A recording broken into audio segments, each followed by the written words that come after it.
Morning. Just going to put together a bit of a clip on the hoop house we're extending. It's just a shade one, nothing fancy, just star pickets and rural grade pipe.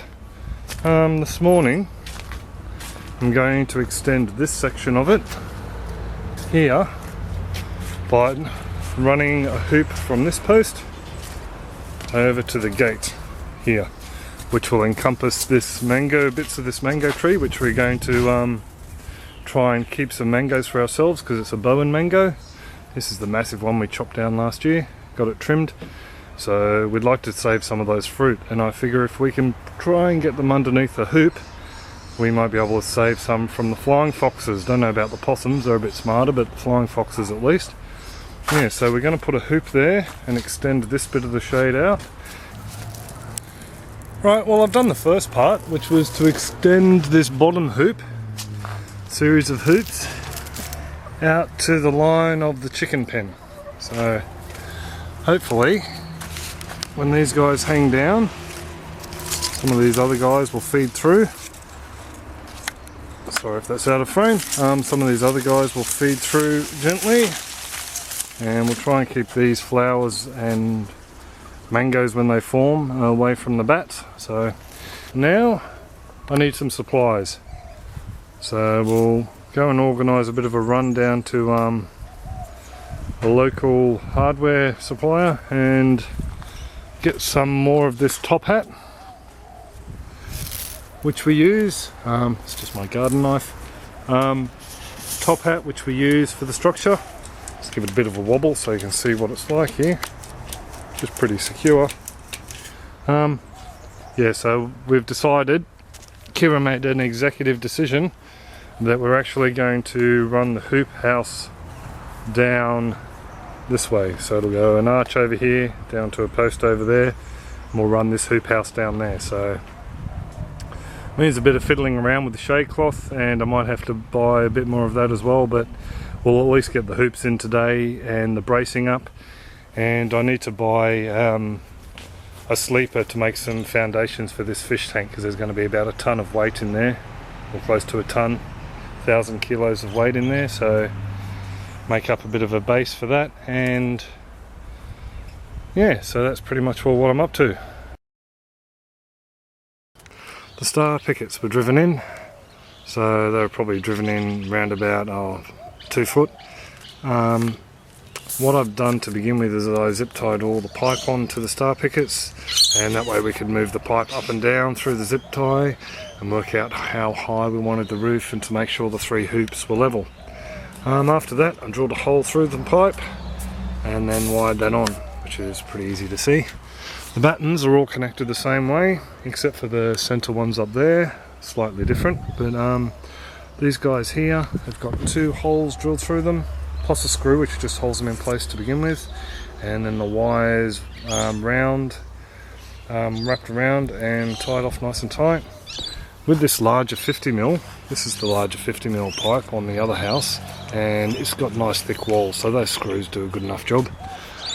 Yeah, but because of the thinner pipe I thought I'd wire these ones on. What else have I done? The battens are all on.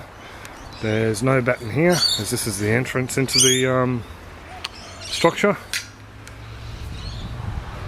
All the other posts, this one I ran out of wire, so I went and bought some, haven't done them yet.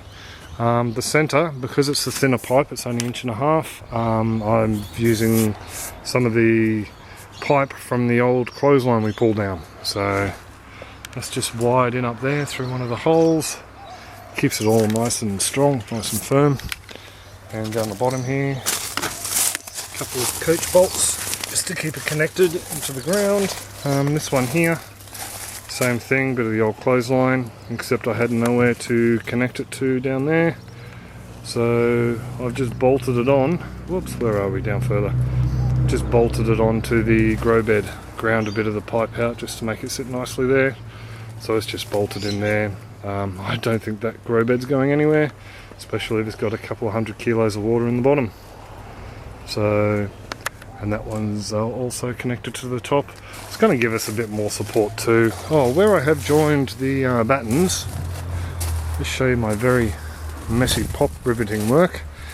All I've done is put 3 1/8 pop rivets in it, and just to hold the battens together, and again just the screw on the other side, so just to hold it in place until it was wired on. So as I've said before, they're very hard. It's a very hardy structure. I've got some film I'll try and dig up and show you a storm.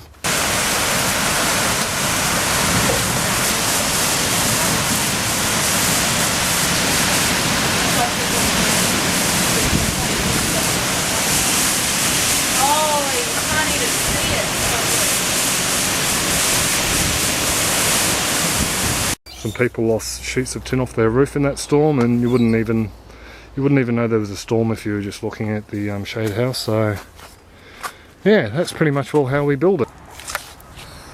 Afternoon, it's the Monday after the Sunday when you last saw me a couple of seconds ago, and just thought I'd show you that we ended up getting the shade cloth. Got 7 meters of the 50%. It's a bit of overkill.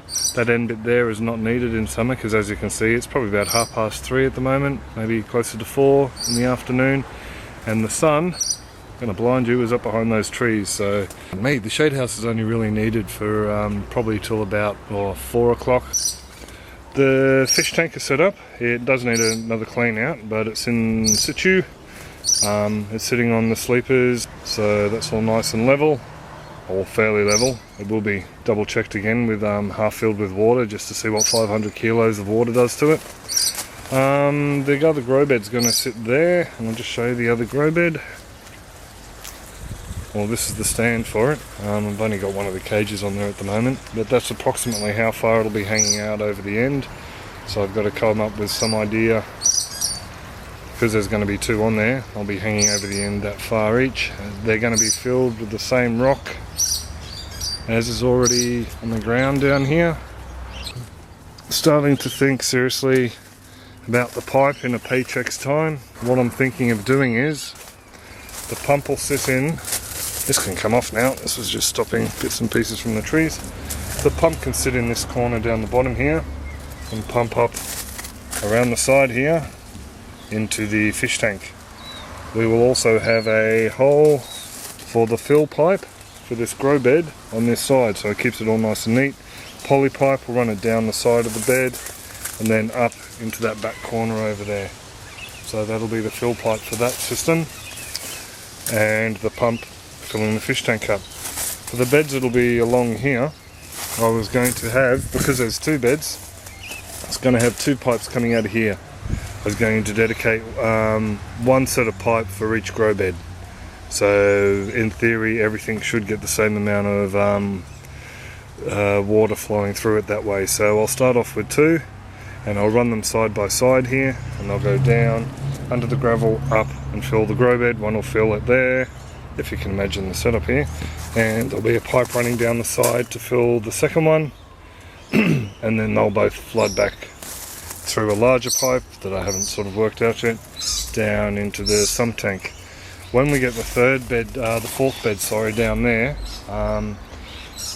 all I need to do is bring a 3rd pipe online, and what I will do is I'll run it the same way. I'll run it up here along the bottom of the along the ground under that grow bed, so it's protected, then up and straight into that grow bed. So if that makes sense, I hope it makes sense. So anyway, that's where we're up to, and that's what I'm dreaming of. So gotta go make dinner now, so have a good one. What it looks like from the house. Lines are fairly straight and even, so on the battens it's all nice and level. There we go. Wave goodbye, Eddie. Bye.